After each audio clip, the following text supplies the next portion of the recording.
Jubilito TV Official. So yun. What's up mga kabagis? This is Jubilito TV Official at eto na naman po muli ang isang edisyon ng ating reaction video mga kalingap at kabagis, no? Pero bago po lahat, syempre po, mega love shoutout po muna kay Val Santos Matubang, kay Ate Edna Vlogs, kay Kalingap Rab, Kalingap netizens, Kalingap subscribers, Kalingap supporters, lalong-lalo na po ang ating mga Kalingap partners, Kalingap reactors, Team Bios, Team Karepa. Mega love shoutout po sa inyong lahat.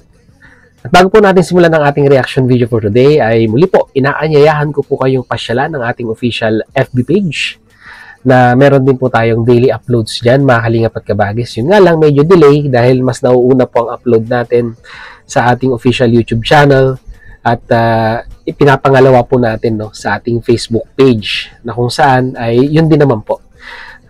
Ginawa ko po itong page na ito para magkaroon po ng mas malawak na preferences ang ating mga viewers, no, in regards po sa pagpili po ng kanilang mga platform na panonooran, no. Yung iba po kasi mas convenient po nanonood sa FB page, kaya po nagawa po natin ito pong FB page na ito. So kung hindi naman po kalabisan sa inyong oras, ayan po, paki-follow and like po ang ating official FB page na may kaparehas pong pangalan ng ating official YouTube channel, Jubilito TV Official.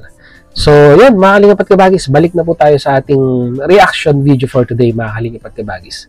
Actually, medyo matagal na to eh. Sila Madam Bopil nakagawa na ng reaction video regarding dito. Pero, nung nag-live si Kuya Nel, ay meron po siyang mga pinakitang picture, no, between Joy and Kalingap Dan na magkasama sa pool. At dito po, para sa akin po ay nabahala po ang inyong abang lingkod, no?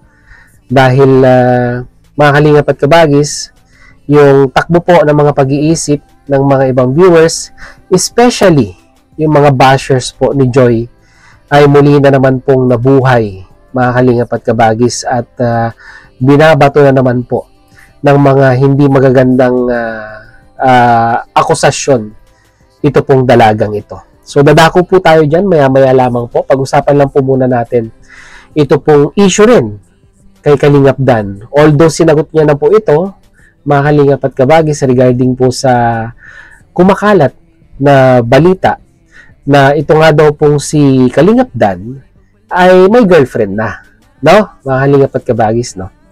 At parang nadidihado yung mga ibang Danjoynatics natin dyan na umaasa, no, na sa bandang huli ay magkakatuluyan ang isang Joy Diwata at Kalingap Dan, ay medyo nasasaktan, no, ang kanilang damdamin sa ganitong balitang kanilang nakikita or naririnig dito po sa platform na ito, mga kalingap at kabagis, no. And luckily, na-interview ni Rhea Olarte, shoutout sa iyo sis Rhea, itong si Kalingap Dan, at na-i-brought out niya itong issue na ito. At pakinggan po muna natin, mga kalingap at kabagis, yung sagot ni Kalingap Dan dito po, no, sa allegedly na kumakalat na chismis na siya nga daw po ay may girlfriend na, no? Hindi ko na po papangalanan yung babae kasi yung mga ibang nakakaalam dyan ay alam na po ang pangalan. Starts with letter J, same like Jubilito, pero yun na lang po yung may bibigay kong hint sa inyo, mga kalingap at kabagis, no? So, huwag na natin patagalin. Panoorin po muna natin si Kalingap Dan. Then later on, punta tayo kay Kuya Nel regarding nga po dito sa lumabas na video na kasama si Kalingap Dan at si Joy Diwata. So, let's go! Eto na. Pakinggan po muna natin si Kalingap Dan na in-interview ni Rhea Olarte. Narito po yun. Ano naman yung masasabi mo sa mga rumors or chismis na kumakalat ngayon, no? Na ano ka na, nung hindi ka pa umalis ng Taiwan, eh, may chismis na may GF daw, may girlfriend daw si Kalingap Dan. Simula pa lang ng Danjoy yan, umpisa pa lang na ano na yan, nagkaroon na ng kung anong kwento. Okay. So, sabi ni Kalingap Dan, base po dito sa kanyang sagot, ay matagal na pala itong issue na ito, no? Hindi pa nga daw po nagsisimula ang Danjoy, ay ibinabato na itong mga accusation or akusasyon Ano ba yun? Akusasyon regarding kay Kalingap Dan, regarding po dito sa mga misteryosong babaeng inililink nila dito po kay Kalingap Dan. At ito nga, pagpatuloy natin kung ano yung naging sagot niya. Naka-mute. Naman ang ginagawa nila, nakabase lang sila sa social media.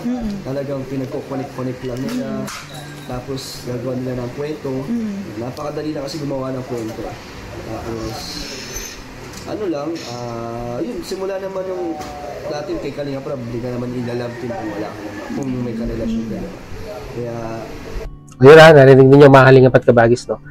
Malinaw na nabanggit ni Kalingap Dan na, yun nga po, no? Na sabi daw ni Kalingap Rab, although narinig ko rin po ito, na hindi ka naman ilalab team, no? Sa isang Kalingap Angels beneficiaries, kung meron kang sabihin na nating tawag nito, nobyo or nobya, kasi siguro nakikinita ni Kalingap Rab dito, it will be a conflict of interest, lalong-lalo na kung may shooting or may shoot ang lab team, no? So parang iniisip din ni Kalingap Rab in advance yung mga possibilities na pwedeng mangyari sa relasyon ng isang K-Boys kung meron na silang karelasyon tapos ipapartner niya sa isang Kalingap Angel beneficiaries. So malinaw na malinaw dito na sinabi ni Kalingap Dan na yun nga po, no, bago niya inaccept yung challenge or yung offer ni Kalingap Rab na maging leading man ni Joy Diwata sa Danjoy, ay it is been clear na yun nga po, parang ang lumalabas ay wala siyang obligasyon sa ibang tao, or sabihin na nating wala siyang sabit. Yun, in layman's term, walang sabit si Kalingap Dan nung tinanggap niya yung pong posisyon, no, bilang isang kalab team ni Joy Diwata. At maniniwala po ba kayo mga Kalingap at Kabagis na ang mga viewers ay isa sa mga pinakamagaling na mananahi, no? Bakit ko po nasabi? Kasi po, yung mga ibang viewers ay napakagaling po nilang magtagpi-tagpi ng mga pagkakataon, ng mga scenarios, ng mga story. Dinaig pa po ang mananahi sa pagdudugtong-dugtong at nakakabuo sila ng istorya regarding po dito sa mga pagtagpi-tagpi nilang ito. At maniniwala rin po ba kayo ng mga viewers, supporters, hindi po lahat yung mga iba po ay magagaling din pong investigador. Tinalo pa po ang mga pulis. Kasi nga po ay nakakapag-come up sila sa isang teorya or isang kwento na kung saan ay yun po yung pilit nilang ipinapakain sa kanilang isipan para sabihin nating ito yung totoong istorya base sa aking pagtagpi-tagpi ng mga senaryo or ng mga pagkakataon or mga instances, ika nga. At dito nga, sabi nga ni Kalingap Dan ay pinagtagpi-tagpi yung mga, puro tayo pinagtagpi-tagpi dito, pinagtugtong-dugtong yung mga pictures, yung mga posts, and eventually they come up to a story na kung saan ay sinasabi nga nila na si Kalingap Dan ay GF niya si Jay. Parang gano'n, mga Kalingap at Kabagis, no? Which is, dito po, sa interview niya interview ni Rhea kay Kalingap Dan ay, kumbaga, dinidisregard niya po lahat ng mga istoryang yon. At sinasabi niya nga po na parang gawa-gawa lamang po ng malalawak na imahinasyon ng mga viewers, no? So, pagpatuloy mo natin mga Kalingap at Kabagis. Wala naman tayong doon. Wala. Kung meron mo silang makitang may kasama tayo sa picture na nahuli nila, hindi ibig sabihin is may karelasyon. Oo, tama. O yan napakalinaw. Wala talaga. Mga Kalingap at Kabagis, no? Walang ibang karelasyon or walang sabit si Kalingap Dan. Dito, napakalinaw na po na sinabi niya dito. Kaya, sa mga Danjoynatics natin dyan na nagkakaroon ng pag-aalinlangan kay Kalingap Dan, ay ito na po ang kasagutan, no? Napakalinaw po. Diba? puro lalaki lang ang kasama natin. Kaya nga. Diba, di rin naman kayo magpapaikot ng mundo namin na sasabihin niyo kung sino gusto namin kasama. Kaya bahala sila kung anong gusto nilang gawing kwento, buhay naman nila yan. Kasi hindi porket na may love team, bawal ka nang kaibigan sa mga babae. Wala namang kontrata kami pinirmahan ni Joy na bad si Joy. At saka si Joy, pwede din naman makipagkaibigan sa mga... Hindi naman natin pagbabawalan si Joy. Kasi unang-una ayaw naman namin yung sasakalin kami, kontrolin kami ng mga tao. Parang ang pangit nun, hindi naman kami artista para masyado nilang anuhin yung buhay namin. Parang higpitan. Kung may makita mo silang mga kasama, hindi lang ako, kahit sila Jomar, si Edu. Huwag nilang gawa ng kwento na may karelasyon agad, chismis agad. Kaya tinajudge agad, diba? Ang dumi agad ng mga isip ng tao. Kaya bahala sila kung gusto nila gawa ng kwento, yung kwento nila yan eh. Kaya ano sila. Ang sa akin lang, magtiwala sila sa amin ni Joy or sa aming lahat. Hanggat wala kayong nalalaman tungkol mismo sa amin. Kaya yun yung paniwalaan na. At saka sa rules ni Kalingap Rab, pag may girlfriend ka or may boyfriend, walang love team na magagana. Wala, respeto din sa mga nagsusuporta din, di ba? Yun. At saka, Okay. So, kwan na rin to, mga Kalingap at Kabagis, no? Wake up call na rin to sa mga viewers na huwag po tayong mag-expect ng labis-labis, no? Sa mga love team na sinusuportahan natin, no?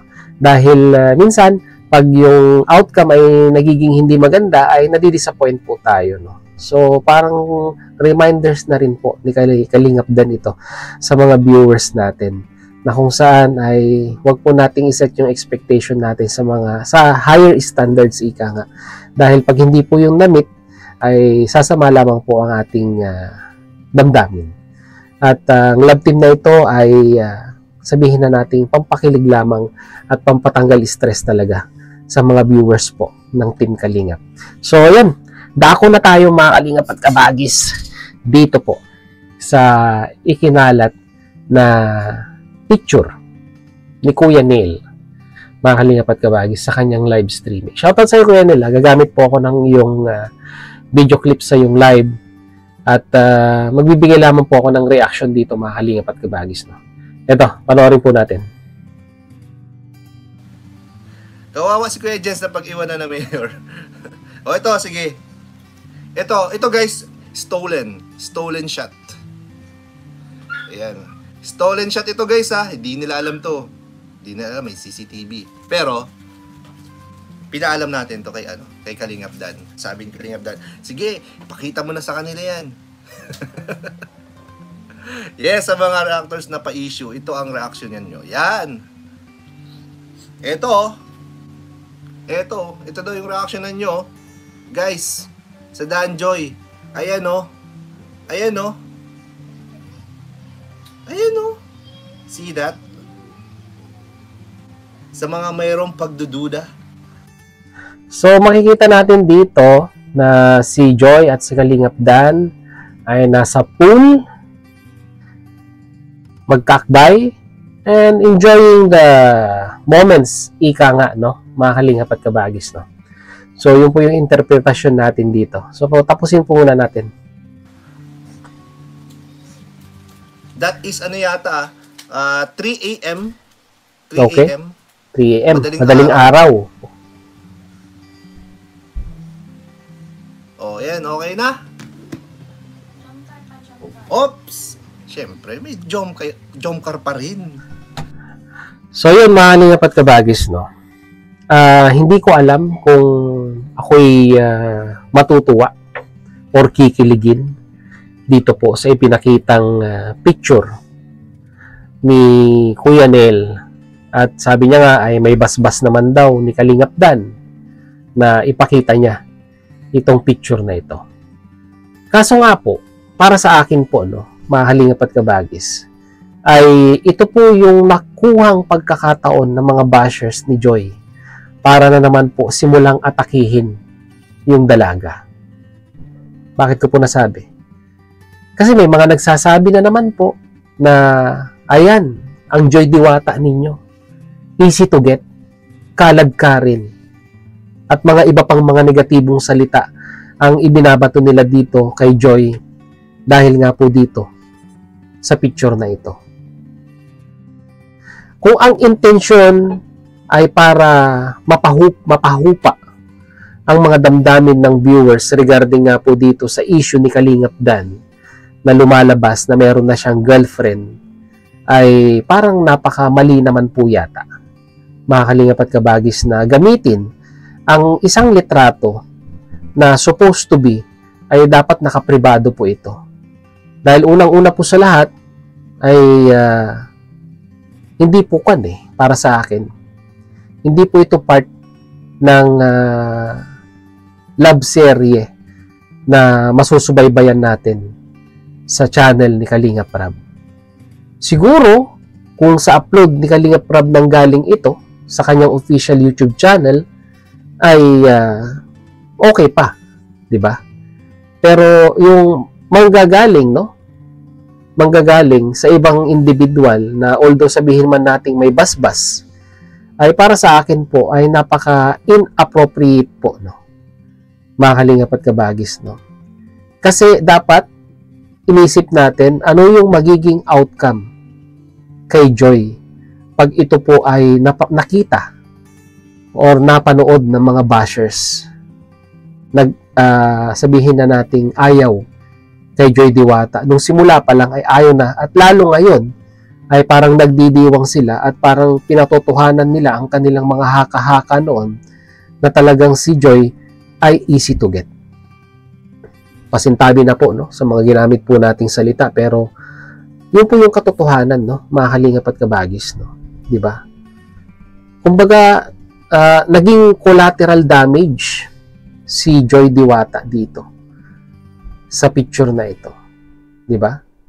To straighten up ang isang issue ay dinadivert natin sa isang issue na naman para matakpan or makalimutan ng mga viewers yung isa pang issue na doon sila nakapokus. At ngayon ay parang ang lumalabas, ang mga bashers ngayon ay nakapokus naman kay Joy nang dahil po sa picture na ito, mga Kalingap at Kabagis. Nakakalungkot lang kasi ang intention lang naman ni Kuya Nel sa picture na ito ay mapakilig or mapasaya ang mga supporters ng Danjoy. Pero para sa akin po ay hindi lang naman po mga supporters ang nanonood sa ating mga video upload. Nandyan din po yung mga bashers na naghihintay lamang po ng pagkakataon, kumukuha ng magandang tiyempo para muling umatake at manira ng kanilang kapwa. Hindi po ko galit kay Kuya Nel, pero para sa akin po, mga Kalingap at Kabagis, ay sana lang po ay pinag-isipan po muna natin ng maraming beses bago po ipakita yung mga picture na ito. Hindi lang po natin alam kung may basbas din ba ni Joy ang pagpapalabas ng video na ito or ang picture na ito. Kasi po, bali-balita natin ay parang hindi po nagustuhan ng magulang ni Joy ito pong lumabas na mga picture na ganito po, na kasama ng alanganing oras, madaling araw, di ba? Private na to private bonding na to between Joy and Kalingap Dan, Kung nagkakaintindihan naman sila sa totoong buhay, ay labas na po tayo doon, di ba? Or magpasalamat na lang po tayo kung talagang ganun po yung nangyayari. Pero sabi ko nga po, may mga bagay-bagay talagang dapat ay ikinukonsider din po natin. Hindi po lahat ay i-upload na lang po natin or ipapakita na lang po natin sa social media para po mapasaya natin yung isang paksyon ng sumusuporta sa Danjoy or kay Joy Diwata. At dapat i-take consideration din po natin na baka mabash si Joy dito kung ipinakita ko itong video or picture na ito na magkasama sila sa pool ng nasabi pa kung anong oras po. ng disoras or madaling araw man yan. No? Ano na naman ang sasabihin ng mga bashers? O, kala ko ba huwarang estudyante? Bakit inaabot ng madaling araw? Kayo na po. Kayo na po ang mag-compose para sa akin kung ano yung mga pwedeng sabihin ng mga bashers, no? Regarding po dito, mga Kalingap at Kabagis. Mag-comment po kayo sa ating comment section kung ano naman po ang inyong punto de vista dito po sa ipinakitang picture ni Kuya Nel sa kanyang live streaming. Appropriate po ba ito? Okay po ba ito sa inyo? Goods po ba? Or medyo napataas din po ang inyong kilay nung nakita nyo po ito? Comment nyo po sa ating comment section, mga Kalingap at Kabagis. So yun, hanggang dito lang muli. Maraming sa dahil hanggang sa dulo po ng ating reaction video ngayong araw na ito ay nasamahan nyo po muli si Jubilito TV Official, no? Mga Kalingap at Kabagis, no? Huwag pa natin kalimutang subscribe, Kuya Bal Santos Matubang at The End of Vlogs Kalingap Rap. At Jubilito TV Official na rin po, mga Kalingap at Kabagis. So yun, hanggang dito na lang. Once again, this is Jubilito TV Official, proud member po ng Team Koos at ng Team Vios. As I always say, mga Kalingap at Kabagis, peace, God first, God bless po. Bye!